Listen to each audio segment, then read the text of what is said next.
Good afternoon. Good afternoon. I have no idea what has happened today. We are 20 minutes late because technology won't always let you be great. But you all can play it back. You can play it back. It'll be up on my page for 2 weeks. Come on in and let me know that you are out there. Even though we are late, we are here. Come on in. Just there we go. Now I know I'm live. I can see someone came in. Oh, Jesus. Technology can wear you out, but in the words of Dr. King, we shall overcome. All right, come on in. Come back on in. There we go. There we go. There we go. We're going to go ahead and get started because we're running so late. Um, as always, we're praying for those who are sick. We're praying for those who are experiencing a season of bereavement, and we're praying for America. This is Dr. Martha Simmons with another session of Preaching and Preachers on Facebook Live via a restream. Someone just said, Doc, I sent you a message because I couldn't see you. Trust me, we have been trying to figure this out. Restream changed everything a couple of weeks ago and just stuff that keeps happening. Anyway, Reverend Johnson, good to have you with me. All right, all right. And we are going to have a great broadcast today. And I know, thank goodness, people can play this back. If you can't get to it today, it'll be up on my page for 2 weeks. Come on in. And when you come in, type in the name of another person who you know needs to view this broadcast. This is the end of the year. And I wanted to talk about, as I've started my 8th year, wanted to talk about something that I know we're all thinking about, which is money. I posted that our churches are broke. What shall we do? And got some real interesting answers. But that's the truth of the matter. So many churches have shrunk since COVID, and pastors are at their wits' end trying to figure this out. Members are living off credit card debt, living off credit cards, going into debt. So today I wanted to just talk about money. Wanted to talk about money to preachers, lay people, and churches, okay, to see what we can do to turn things around. Again, we're sorry for the delay. When you come in, type in the name of another person who you know needs to view this broadcast. They can jump on now because we're late, or they can watch it in their leisure. It'll be up on my page for 2 weeks. Let's get right to the broadcast. Want to talk about money in the church the next 4 years. And I've got just two great guests to do it with. First, I'm opening with I feel like the people on the Saturday Night Live, you know how when they say, I've hosted for the 5th time. This is her 5th time appearing on my broadcast, and she's one of only 5 people who has done that. She's that amazing to me.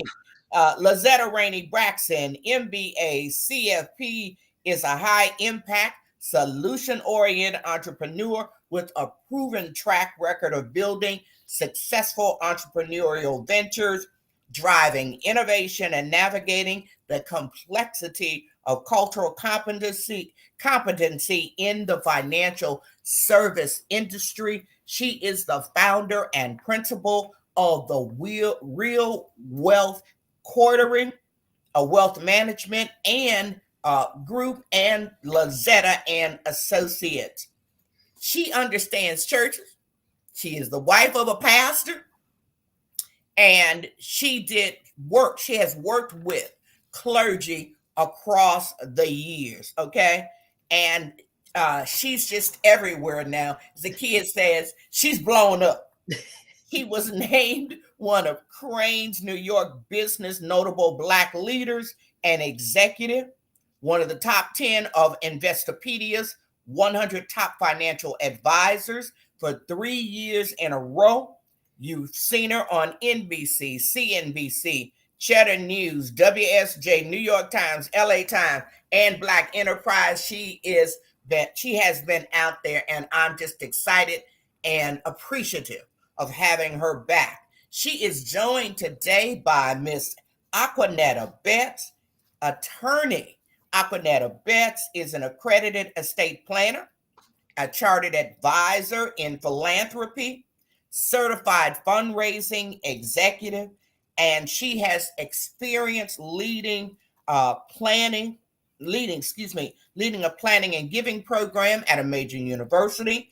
And she's worked as a regional planned giving director for an international humanitarian organization.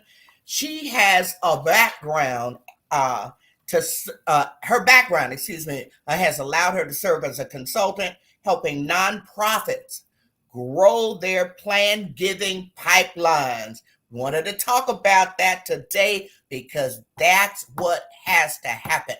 It just has to happen. She earned her BA in English from Florida International University and her Juris Doctorate from Nova Scotia Southeastern University. And I am just honored to have these two women with me. What's up? All right. They're here. All right. All right. We're going to go right into it. And if you have a question and we can answer it, go ahead and put it in the chat. All right. Miss Betts and Lazerra, as women who live in the financial orbit, what were some of your first financial thoughts after the recent election? And what were some of your thoughts because you're Black women? I will start with Miss Betts. Please feel free. Aquanetta works. Aquanetta is perfectly fine. Yes. Okay. And I would say when I heard the results of the election, not much really changed because I've been preaching the same story for decades. What I will say from a financial standpoint, I live in the space of we need to get our acts together as a people, as a community. That story you'll hear from me today, just as you would have heard from me 10 years ago, 15 years ago. Okay. So what I will say we need to focus on is we need to get it done. And when I say a plan, I mean comprehensive. Lazerra will give you the financial planning piece of it. But we need to get our estates together. We have generations of folks that are coming after us. Okay. And we're not taking care of things now for them. So we're always in this crisis mode as a community. A lot of that we can work on now. So that message is the same today as it was 5-10 years ago. Okay. So I don't have any new messaging per se, other than use our resources. If it's charitable giving, finances, the saving part of it, whatever it looks like for you and your family, focus on those missions, those causes that are near and dear to you. Okay. If you have that charitable giving mindset and the ability to do that, maybe there's a mission or cause out there that you could focus on more in the next 4 years. I think building our communities, focusing on our communities is where we need to really take a closer look. So I would say that would be the next 4 years. Look at how you can make an impact closer to home in your community. As a Black woman, give me your thoughts. Go ahead. Give me your thoughts. As a Black woman, I thought, we again have always faced difficulties. We face challenges. To me, this is in many ways more of an extension of what we've seen in the past. Okay. So going into the next 4 years, for people of color, for a Black woman, focusing on those things, those missions, those projects, those programs that would elevate our communities, I think that's where the focus for me as a Black woman will be. How can I better assist people that really need the help? What can I do? What can I contribute? So Mhm. I'm going to hone in more on that sort of idea. Where can I best put my talents, my time, my treasure? Okay. Lazetta, what about you? Couple What of came things to mind? Yeah. Yeah. for me. Okay. I'm proud to say I'm one of the 92%. I heard that.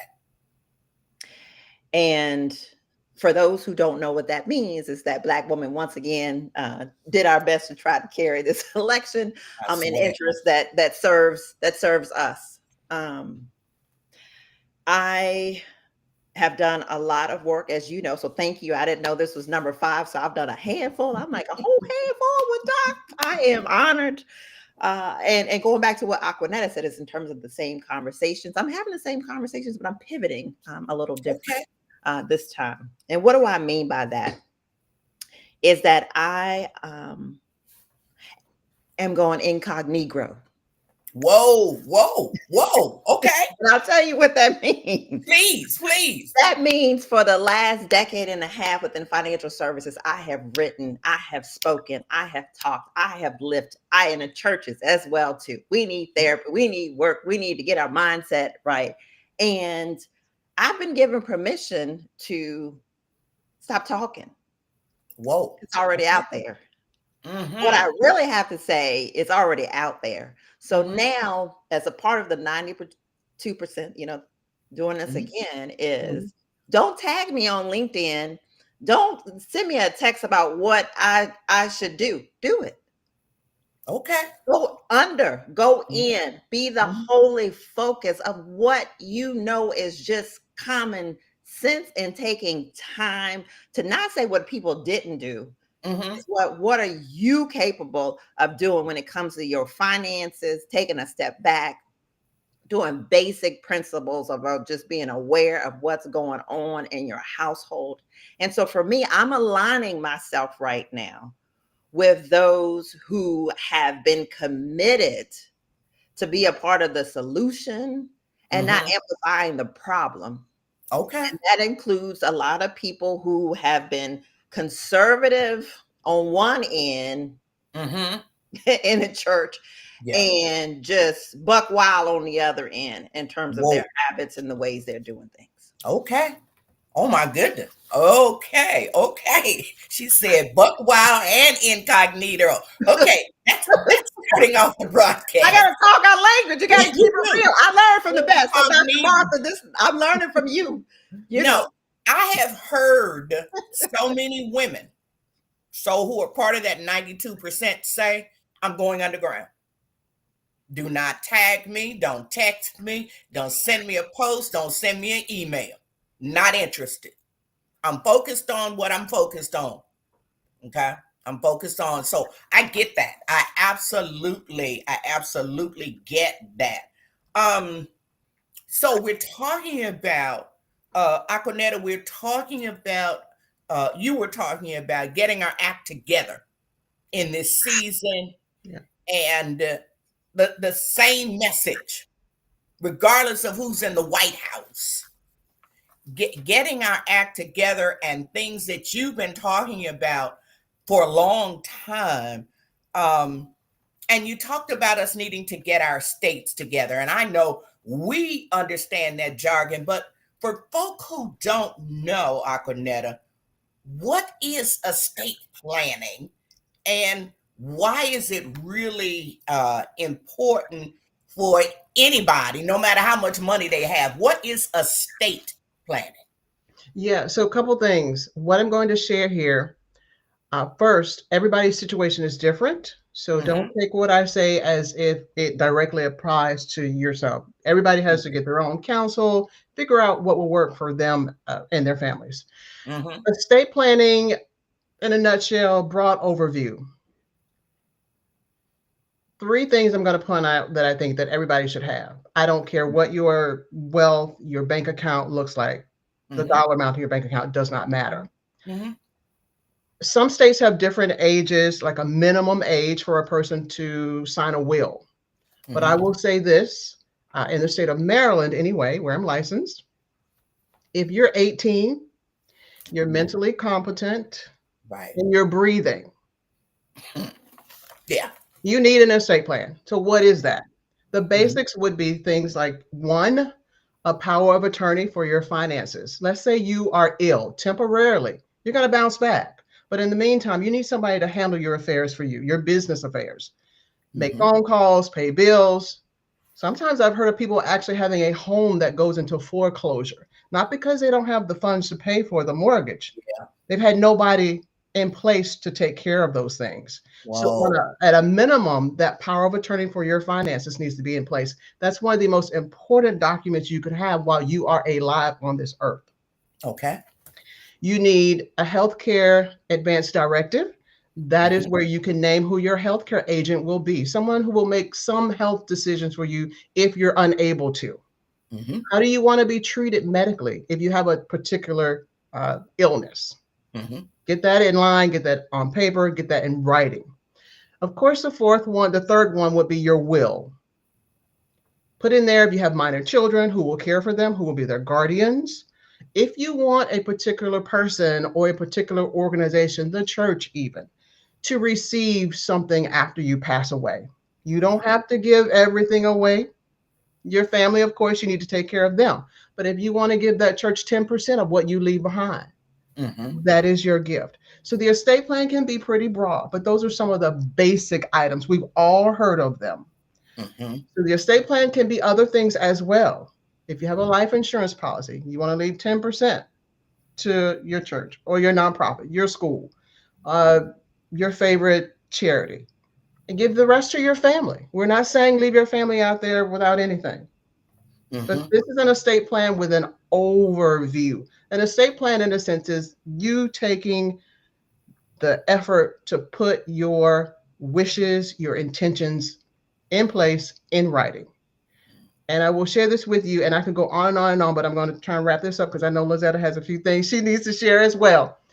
But I spent over a decade as an estate planning attorney. Mm-hmm. And when my practice took on more people trying to settle an Yeah. estate, someone passed away, and I had to work with those family members. Yeah. I'm here to tell you it was exhausting. And Yeah. you, as church folks, understand what I'm saying here. Yeah. The fallout that happens to families, families sometimes never recover, siblings Never. don't speak, Yeah. and it's over the curtains that mom left in the house. Yeah. Yeah. It's nonsense. We have to stop it. So that has been my mission for the last decade or more. So the Yeah. estate planning does not mean it's for folks with billions of dollars, millions of dollars. Mm-hmm. Breathing, competent, and of age in Yeah. your particular state. So everyone needs one, and I know a lot of people didn't know they've got life insurance and they want to make their church one of the beneficiaries for 5%, 10%. They can do that. They can Absolutely. do that. A lot of that's done in the UCC denomination. Yes. People leave money to their church, which is why a church with 30 members can go on so long, because people are told, they are literally told by the minister and others, thank you for leaving something in your estate to your church. And then those people are acknowledged at some point in the year. So if your church has not done that, then that is something that you certainly need to be aware of. So Aquanetta is helping us understand what we've got to have as our basic document. You got to have those documents. I don't care if you're 35, 40, really healthy, not worried about anything, you got a job, and you may be a full-time pastor, may not, and you think, I'm so young, look, put something down. You can change it later. You can change it later, but you got to start somewhere and put something down. Lazetta, let me ask you about, because Aquanetta is saying, we keep not doing this. We keep having these family feuds over 10 cents. I went out of my way to tell my mother, look, go see an attorney and write everything down. I don't care what it says. But if you want me to be your executor, you got to put these papers in order. So I had to make her do it because people don't like to think about death. Okay. But you have to do it. So Zeta, with that in mind, what would you say as someone who lives in the financial orbit? What are the 3 biggest mistakes that people make regarding being financially successful? What are the big 3? I'm going to give a little framework real quick, 2 frameworks. Okay. One is treat wealth as God's business. All right now. Right? And the way that I define wealth is actually real wealth. Mm-hmm. Is aligning mission, mind, and money. All right now. Mission, mind, and money. Mission, mind, and money, which is values, right? Your beliefs, minds, habits, and your resources that are available to you, and specifically money, your treasure. Mm-hmm.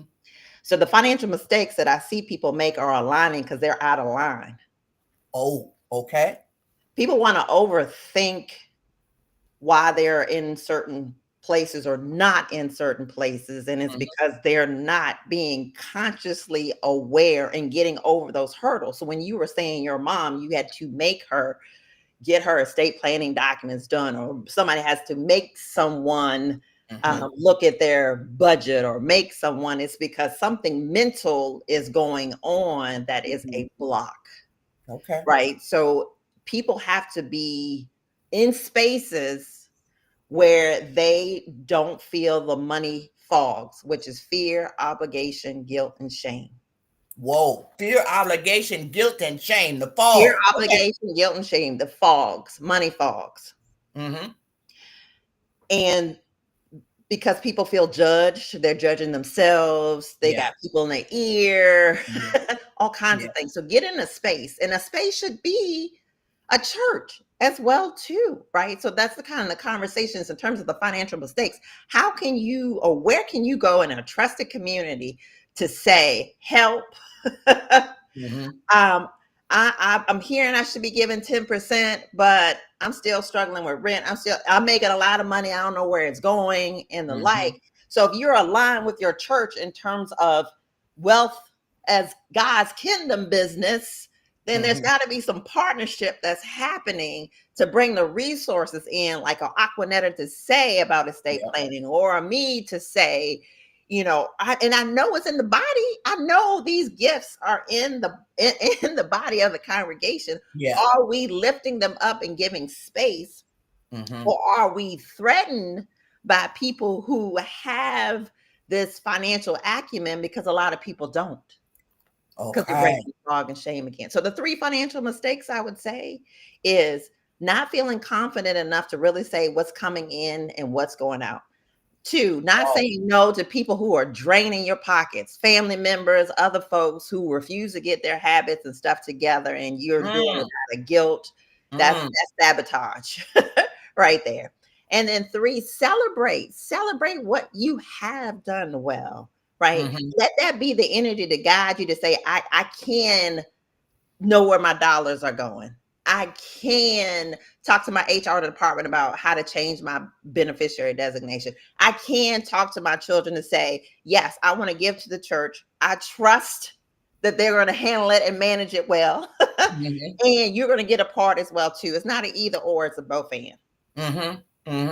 All right. So fear, obligation, guilt, and shame, the fogs that people are wrestling with, so they don't put any documents in place. Their family ends up fighting. They don't leave anything to the church, and it's all because they're unaligned. They're out of alignment. And then we've got churches who are unaligned. They're not even talking about it. I know a whole lot of pastors who say, Doc, I hate talking about money. I don't even want to talk about tithing. My folk are broke. I'm tired of talking about it. All of that is out of alignment. It's out of alignment. It's out of alignment. Okay. If we can help people in our churches better handle their money, the church benefits because our people benefit. You should not be spending an extra $1,000 a month and you don't even know you spent it. You don't even know you spent it. There's a commercial for a product that says you've got 25 accounts. That, you know, it says the ones you pay automatically, right? And the person says, no, I've got 4. And then the person hits a button. It's like, no, you got 25. And they didn't know. They didn't know where their money was going or how to set themselves up for success. So Zeta, more than not putting enough in the 401k or a non-diversified portfolio, you say it's the fogs that's doing That's it. a part of it, and it's also the exposure and the education, right? And so I hear a lot of people say, I'm glad my coworker told me to contribute the minimum. I'm glad my coworker or X, Y, and Z told me X, Y, and Z, because they're getting information piecemeal here and there. I mean, now you have social media where you're getting more tidbits, but then you also have to be mindful of the quote unquote advice you're getting out there and from who you're getting from, because everybody's situation is different. That's So right. what I encourage people to do is kind of trick your way to success. What do I mean by that? Automate $25 to your savings, automate money to your church in terms of giving. Automate. Because if it's not there, you'll Right. spend what is, That's right? right. And that'll make you kind of track your money a little closer. So automate increasing more of your retirement account savings. So maybe you can only do 1% this year.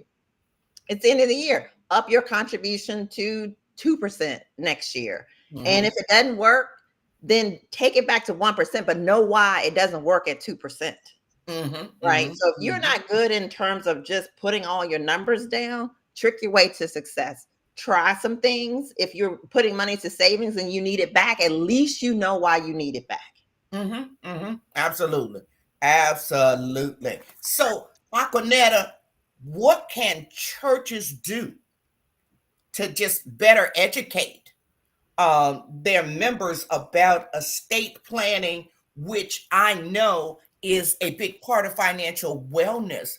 What can the churches do? These many churches who are broke. Yeah, and as you mentioned earlier, we need to think about some of the reasons why the churches are struggling. So I'll give you a quick story. One of the first calls that I made to a woman who was a donor for an organization that I worked for. And the first thing she said when she picked up the phone was, oh, I was waiting for you to call. I want to set up another charitable gift annuity. I already have one with my church. So there are churches out there that are already schooling, informing, educating their congregants, their supporters. We need to do so, and the time is now. You start with educating. And another story that I have, I know someone, they are age 70 and a half, and then once they turn 73, there are some provisions for their individual retirement account where they can do their charitable giving, because the IRS says, or the government says, you have to take some of this money out once you turn age 73. And they can give that money, or whatever portion that they want to their church. That's right. And it's not taxable income to them. So what I've just shared with you are things that are available to all of us. But what's missing is, how can the churches get this information in front of those folks who want to do this sort of giving? All right. To help build and sustain these churches. We're in crisis mode. But the educational piece, the informational piece, put on sessions, seminars, invite your professional advisors. You have folks in your church, they know people. They Mm-hmm. may work with one. They may have an attorney or a accountant, financial planner they've worked with. Have seminars on financial planning, wealth building. All of those things are so important. But the church is a place where people go to for information. That's right. And this is critical to our survival in our communities, for our churches. Build those sustainable organizations. So when you asked me earlier on, what are some of the things I'm thinking about sharing now? Mm-hmm. It's the same story. I'm preaching the same thing today as I did 10 years ago. Because we keep missing Yes. this basic thing for the church. Right. We know we're going to hold a revival every year, Yes. but we're not going to talk about estate planning Correct. and how to help our churches Yes. move forward every year. And it just doesn't make sense. It doesn't. It does, especially given that you can bring in some of the country's best experts, and I've got two here today. All right. And you know, for you all who want, I mean, even the white folk trust them. All right. That they know what they're talking about. You know, you know, because sometimes you know how we be. Say it, Doc. I know. Say it, Doc. And you know, we can do it over Zoom. exactly. 5 churches can get together over Zoom, and I mean 5 pastors. And you know, because you know, we'll have churches that are falling apart. They're in so much debt, they're about to close, and we don't want nobody to know that. And so we will stay in that fog, okay? Yeah. Because we're ashamed, although we didn't cause all the problem, but we're still ashamed. And so we won't address it. Yeah. Folk, these next 4 years are going to be really, really hard for your members and for your churches. We've seen some hard times before, but what we can't do is keep doing the same thing during hard times and expecting a different result. We've got to do something different. We got to do it. You cannot go into 2025 and not put yourself on a secure financial footing and not put your church on a secure financial footing. We've got to make some changes. So Lazetta, you know, I asked you about, you know, the mistakes people make regarding their financial success. And let's talk about that, the Black family. Let's say a bit about the Black family. What can Black families do? Other than some stuff what can they do to be financial healthy in these next 4 years and moving forward? I'm back to accepting, and it's radical acceptance, reality. You're right. The country has, everybody may have not felt it, but it has made a lot of progress during previous administrations, upward market and the like. And it's just time for a step back. It's cycles. You know, we are in a part of a cycle where there's going to be some retraction. That's what I'm trying. Right. There's going to be some retractions. That's what you said. That is reality. So what does that mean? So even for my clients, it's kind of like, where are you on the spectrum? Did you set aside in the winter that you have the cushion to make it through? Or are you, like you were saying, a lot of churches that didn't kind of, you know, put the harvest aside, you know, for this season? And so where are the opportunities to come together, or say, because I'm seeing a lot of mergers and acquisitions that are happening even with churches and the like together in terms of partnerships, sharing spaces, Mhm. the like. So having the tough conversations about where we are and making it known so everybody can rally around and be a part of the decision making, and that's including the church. Yeah. Show the financials, show Yeah. the giving, That's right? right. And so people can say, I see it, and they are a part because you are a community. You're Yeah. a community. So you need to be making community aware decisions, and same with the household. So the household should be a reflection of the church in terms of conversations, disclosure, transparency, vulnerability, all wrapped in prayer and listening to what the Spirit is saying, whether you like it or not. Okay. Okay. So Okay. transparency, knowing what the numbers are, knowing Gotta where know. your friends are going, what are Yeah. the options are, because it doesn't have to be the worst case scenario, but if that's what you're living, you're going to self-fulfill a self-fulfilling prophecy. Yeah. Yeah. If you don't know your numbers, husbands are hiding information, wives are hiding information. Nobody understand what 10 or 15 bills must be paid every month. You are headed for danger. And the same for anyone with children in So their I'm household. glad you brought that up, because Yes. I am very, very particular about multi-generational wealth. Yes. And Yes. the reason, even in the best case scenarios, I think about, my grandparents' home. We had to tear it down, even though we tried to get family members to buy out each other, and it just took too Jesus. long because people weren't talking about what Mm. they had, not had, what emotion ties they have. And so we have to have those conversations, being forward looking about what assets are currently in the family. Yeah.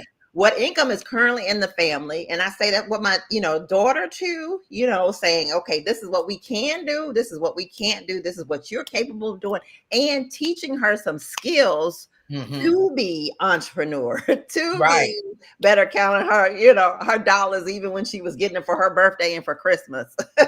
Yeah. Like, and how to spend that. So these are habits that we can celebrate, that we've received from generations ahead of us, and say, no, that really doesn't work today. Mm-hmm. Owning up for what you've done and not done, articulate that as clearly as you can to your children, nieces and nephews, so they have a better understanding. So we're not blindsided. Nobody Yeah. wants to be blindsided in what we know, particularly now. There ain't a lot of cushion. You can't afford it. You cannot afford to be blindsided. Can't afford But families aren't talking. So Uncle Joe dies and there's no money to bury Uncle Joe. it. So, And you're you doing know, a GoFundMe. yeah, well, GoFundMe or lean on the people in the family who've Or been responsible. yes, that Uh, too. and go do that. Just because we won't have a conversation, we won't get life insurance. We won't do that. We won't. And I remember when your daughter, first she was babysitting, then she was making bracelets. You got it. I forgot what the third business was, but I was like, Photography. photography, Any gift that girl had, we were like, we monetizing this, honey. everything. Every time I looked up, it's like, look, Yeah, oh, you want all those the things? kaleidoscope, careful sitting. Yes, Grace is your fancy Grace. We put a name to it. We set it up. Yes, Mhm. yes, Yeah, yeah. absolutely. And I think that's a big thing that families are missing. They're not trusting their children to be financially sound folk, and pushing them and saying, no, I just can't send you money to college every 2 weeks just because you want it. When you could earn that, and you could earn some of it before you go to college, you could earn some. If we're not building a sense of financial health and soundness within our kids, Aquanetta, did you want to say something about that? About the family piece. Yeah. I do want to tell you all about something that's out there. It's along the lines of charitable giving again, but I like to inform. So once you leave Okay. this conversation, you'll be able to Okay. say, I've heard of it. It's a donor advised fund. So I don't Mm. know how many of you are familiar with donor advised funds, but it's another Hmm. way people can do their charitable giving. A lot Okay. of people are doing their giving that way. It's actually outpacing individuals giving. So the donor advised fund. a donor advised fund. So now you can Forms. say you've heard of it. So to Mhm. make it pretty simple, let's say for some reason you come up with a bonus at work, or you sell a business or your real estate, and you have a bit more money that has come in that particular year. You can set up a donor advised fund with one of the big financial institutions, and then there are other places that have them as well. Okay. You put your contribution into that donor advised fund, you get a tax deduction for that contribution, and then you can determine then or later where you want your charitable dollars or charitable giving to go. So there's a family component to giving that I think is really, really beautiful. You can have conversations with your children, your grandchildren, spouses, partners. How do you want to give this year? Do you want to give the grants to the church this year? Or is there a favorite nonprofit, a local food bank, or community foundation? Is there somewhere else you want to do your giving?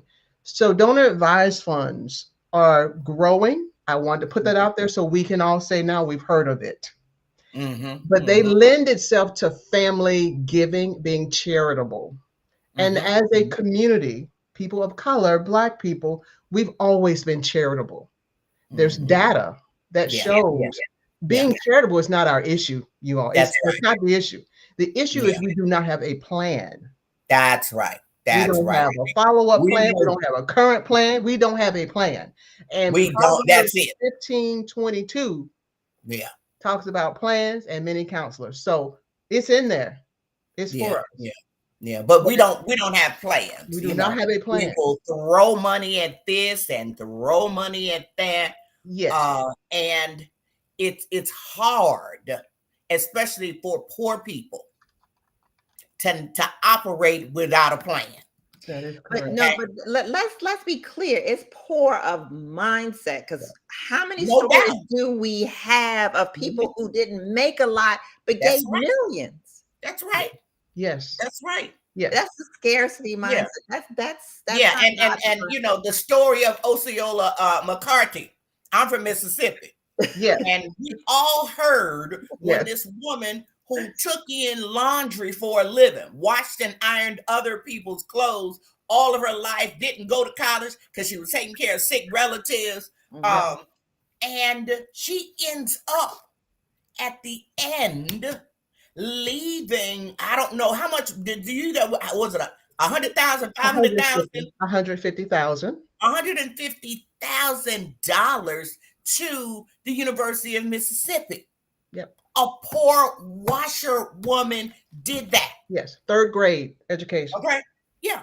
So when folks say they are poor in our churches, that's what they could do with a plan. Exactly. That's what they could do with a plan. I'm going to keep going back to this poor. The IRS does have dollar amounts that declare poverty lines, right?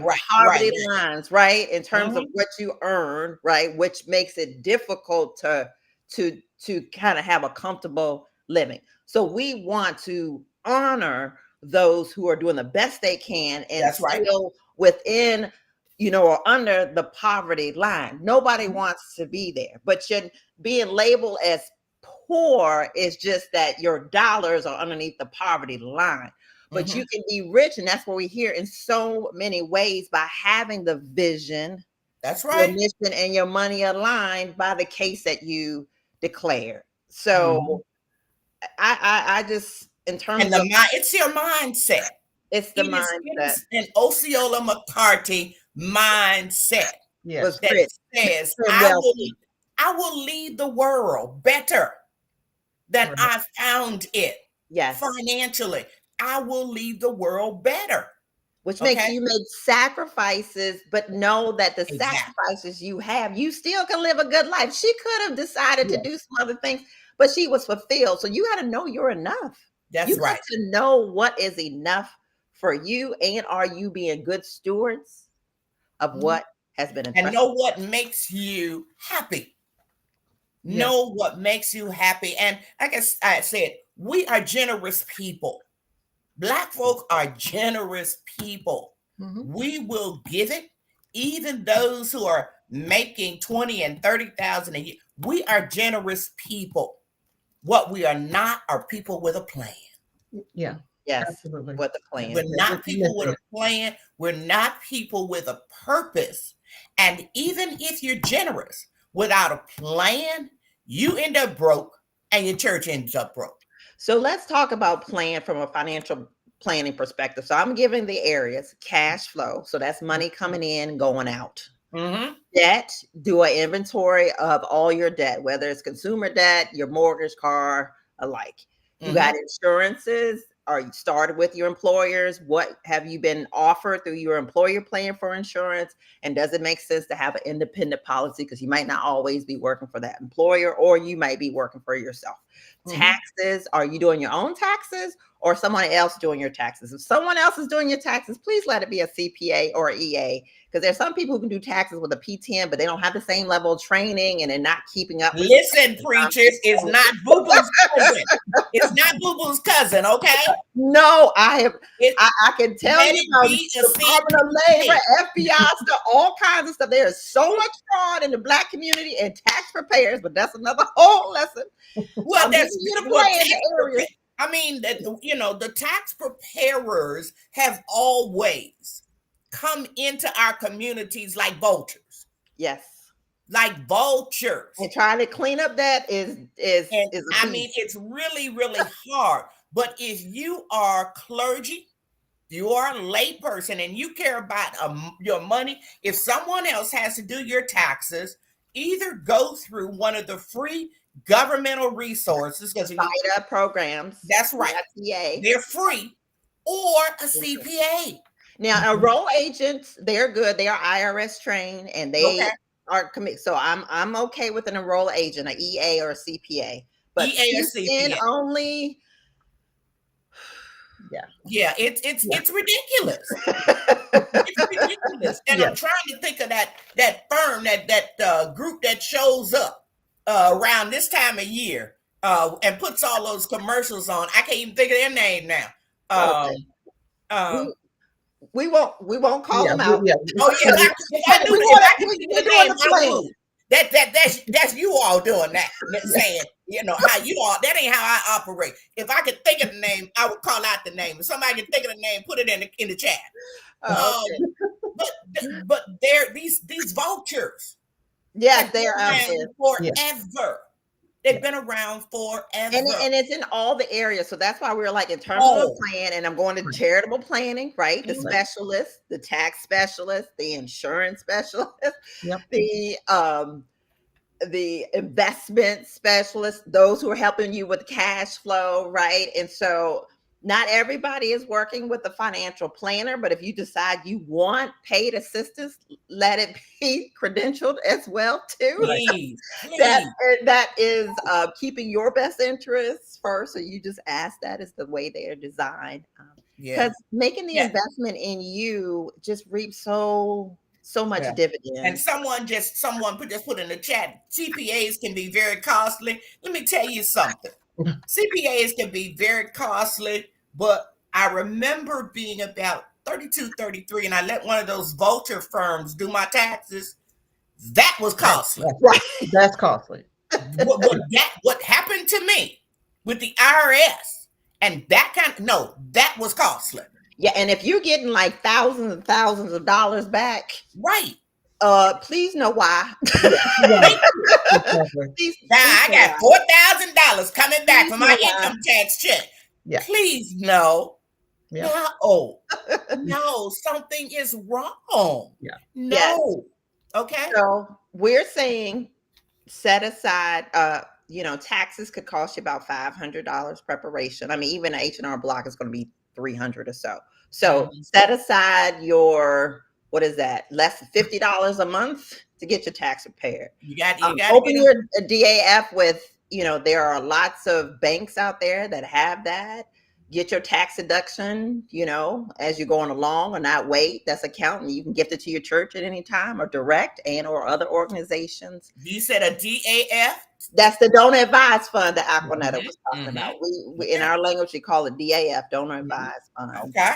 So whatever you set your mind to. So the question is, What are you going to set your mind and intention to in 2025? The one or two areas in your financial life. We've given you all kinds of things. If maybe you can't do the whole plan at once, Yeah. choose two areas, focus on them, get the help you need, get the confidence you need, be an advocate when you have your victories, talk about it, Mm-hmm. and keep growing. At least get those basic forms in place. You got to have a will. Okay. I don't care if you handwrite it and get it endorsed properly. You just got to have a will. Now, some states that will work, most that will not work. So be Okay. careful. Oh, okay. So Okay. the So handwritten, that was the olden days. Oh, Yeah, but no, yeah. So people be aren't very careful handwriting on them that. anyway. Yeah. You know, Some they're places, typing them up. They're typing some them up. places will honor those, but most will You not. know, but So, you've got to. yes, You just got to have a will. you do. You've got to have someone who says, this is what happens to this person if they get sick. A durable power of healthcare. You've got to have one. Okay. And you've got to have people around who understand what you want to happen with your money. Yeah. You just put some basic funds in plan. And Lazerra, what were you saying? Pick one So or two things. each state typically has the advance directive. Mm-hmm. That's free. So if you have to do it somewhat kind of piecemeal or first step, get your advance directive, the medical Right. from your state online, download it, get that done. Your durable powers of attorney, some of your banks and stuff will allow you to do that directly as well. They have their forms, retirement accounts as beneficiaries.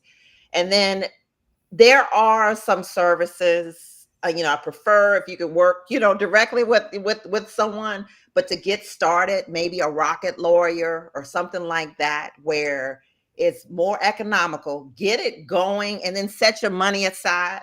Yeah. Work with a professional who can actually walk you through your documents so they really speak about you and not just template forms. Right. So someone asked the question, do you have any information for nonprofits that need CPAs? Is there something like a list or something like that? Or is it just state by state? I would say state by state. And oftentimes, if you know someone who has used the services of a Yeah. CPA, I would go that route. If you know someone, ask around. That's usually a good place to find a reliable CPA. And I'm imagining CPAs have some state related requirements as well. I know attorneys do for sure. Sure. But I don't know of a particular database that would mention or name CPAs, like a directory of them, unfortunately. Well, you can Google, but it's almost like the telephone book. I'm sorry to say, but Yes. you can Google CPAs in your state. Mhm. You Yes. can for nonprofits, Right. but Right. And CPAs can work across states. state They line. don't have the same regulations and that. What's key is to specifically ask what percentage of your clients That's are it. nonprofits Mhm. There you and go. know the specs of your church organization. We have Yeah. X amount of members, our annual budget is X, Y, and Z. So you know if you meet their profile for their cost of services as well. And So do you want it? Is it 25%? Because I've heard different numbers over the years. Should 25% of their business be at least with nonprofits, or is the number something like 50? Have either of you're familiar with those numbers? well, let me give you practicality. A fourth of your clients means that you are engaging 25%. I mean, just kind of 25% of your time with cases. Anything less than that means that you're here and there and you might not keep up. So I would say 25%, a fourth of your Yeah. time Right. feels reasonable to me. Yeah. I know that used to be the number. That's the number I've always That's a heard. reasonable threshold. So when you call a CPA that you found on Google, just Google through AI, however you found them, word of mouth, just ask them, what percentage of your business every year is done with nonprofits? Right. And the same for finding different kinds of attorneys who do church stuff. Right. And I will. Go ahead. I'm sorry to interrupt you, but you were saying church stuff and attorneys. I was going to mention, is one of the things on my list. I am involved with the National Bar Association. So the National Bar for Black Attorneys and Judges, we've been around for over 100 years. But what we do on a regular basis in our real property trust and estate section, we go to churches. We love doing that. And I will give you the name of our chair. Go right ahead. Attorney Terrence Quinn. He's in Michigan. Put that in the chat. Attorney Terrence Quinn out of Michigan. What's his role again? Yes. He loves to go to churches. He is a pastor, actually. So loves to go to churches and spread the word about estate planning. And what's his title? He's the president of what? He's the chair of the Real Property Trust and Estate section of the National Bar Association. All right. Put it in the chat. So look him up, Terrence Quinn. He would love to get involved. If there's a church event or a seminar you'd like to have, he would welcome the invitation. And you can say Aquanetta, put his name out here. He'll hear that anyway. So I did want to mention that we are very mission oriented with the National Bar about getting the word out to our communities. And see, that's why I brought these two women. Okay. These are people who care about the church. They care about Black folk. They care about Black communities, and they care about the church. And so this is information you can use. This is practical information. These two amazing women, they stayed with me through all of the Restream issues. And I can't thank you enough. This is why people like this help me do what I do, and why I've been able to do it for 8 years. So to Lazerra and Aquanetta, I can't thank you enough. Thank you for those who are watching the broadcast for hitting my Cash App. As an independent scholar, you all help me do what I do, especially give people love offerings. I want to do that more. And it's been wonderful. Folk hitting me up with text and emails and in my inbox. Doc, I sent you $8. That was from some of the young people. We broke, Doc. I sent you $8 or I sent you $18. Some people sent you 28. A lot of people sent 80. Thank you all. Thank you for your generosity. Last but not least, as I always say, share this video. It won't cost you anything.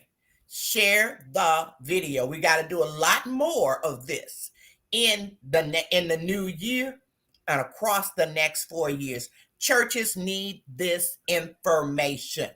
And if you've got further questions after this broadcast, go ahead and leave those on my page. Okay. And I'll try to send you to the best people to get you that information. God bless. Hope everyone has a great week.